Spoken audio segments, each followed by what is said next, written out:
یا ایہا الذین آمنوا اطیعوا اللہ واطیعوا الرسول ولا تبطلوا اعمالکم، اے ایمان والو اللہ کی اطاعت کرو اور رسول اللہ صلی اللہ علیہ وسلم کی اطاعت کرو اور اپنے اعمال کو باطل نہ کرو۔ ہم جشن عید میلاد النبی کیوں نہیں مناتے؟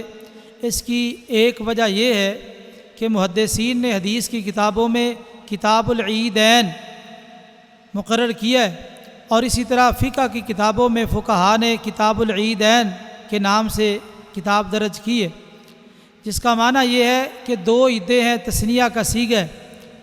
جمع کا صیغہ اگر ہوتا تو پھر 3 عیدیں ہوتی، تثنیہ کا تعلق 2 کے ساتھ ہوتا ہے۔ ویسے بھی جب آپ مدینہ میں آئے تھے اس وقت 2 دن لوگوں کے لیے کھیلنے کے لیے تھے، تو ان کے بدلے میں 2 دن عطا کیے گئے۔ اب مسئلہ یہ ہے کہ جو عیدین اسلام کے اندر ثابت ہے، عید الاضحیٰ اور عید الفطر، ان کے آداب، ان کی شروط، ان کا طریقہ کار ہمارے سامنے ہے۔ ان کے اندر نہ بھنگڑا ہے، نہ جلوس ہے، نہ جھنڈیاں ہے، نہ رقص ہے، نہ پہاڑیاں ہیں، اور نہ اسی طرح فضول قسم کی لائٹنگ ہے، اور نہ یہ دوسری تیسری چیزیں جو آج ہمارے سامنے موجود ہیں۔ موجودہ چیزوں میں سے کوئی چیز نہیں ہے، اور نہ ہی جلوس ہے، جلوس جس انداز سے نکالا جاتا ہے۔ یہ ساری چیزیں جو آج جشن عید میلاد النبی کے نام پہ کی جاتی ہے، ان میں سے کوئی چیز بھی ان 2 عیدوں کے موقع پہ نہیں ہے۔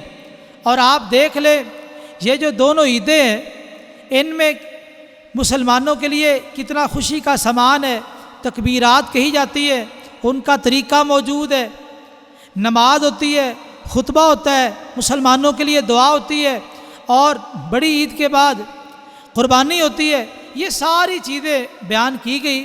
یہ اسلام کا تصور اور اسلام کا جو نظریہ عیدین کے حوالے سے کہ یہ خوشی کے دن ہے، واقعتاً مسلمانوں کو خوشی ہوتی ہے، مسلمان رب تعالیٰ کو بھی راضی کر لیتے ہیں اور قلبی اور روحانی لحاظ سے بھی خوش ہو جاتے ہیں۔ چھوٹی عید پہ خوشی کہ روزے مکمل کر لیے اس بات کی، اور بڑی عید پہ خوشی کہ قربانی کر لیتے ہیں، اللہ کو راضی کر لیتے ہیں۔ تو یہ خوشی کے انداز، خوشی کے طریقے ہیں۔ یہ جو جشن عید میلاد النبی ہے، آپ دیکھیں اس میں جو چیزیں موجود ہیں باقی عیدوں کے اندر موجود نہیں ہے۔ تو ایک عقل مند اور سمجھدار آدمی جب ان دونوں پہ نظر دوڑاتا ہے، عید الاضحیٰ اور عید الفطر، اور اس کے مقابلے میں جشن عید میلاد النبی، تو وہ یقیناً یہ فرق محسوس کرتا ہے۔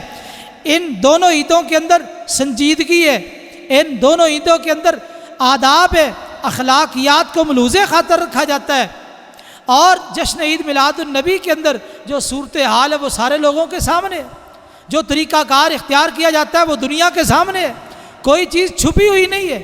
اس لیے میرے بھائیوں، اس کا دین اسلام سے کوئی تعلق نہیں ہے۔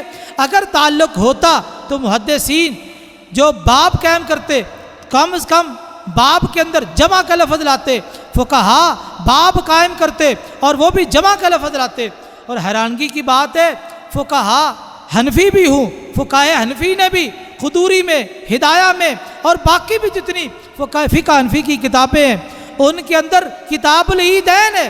فقہ حنفی کی کتابوں کے اندر بھی عیدین کے لیے جمع کا لفظ نہیں بلکہ تثنیہ کا لفظ لایا گیا۔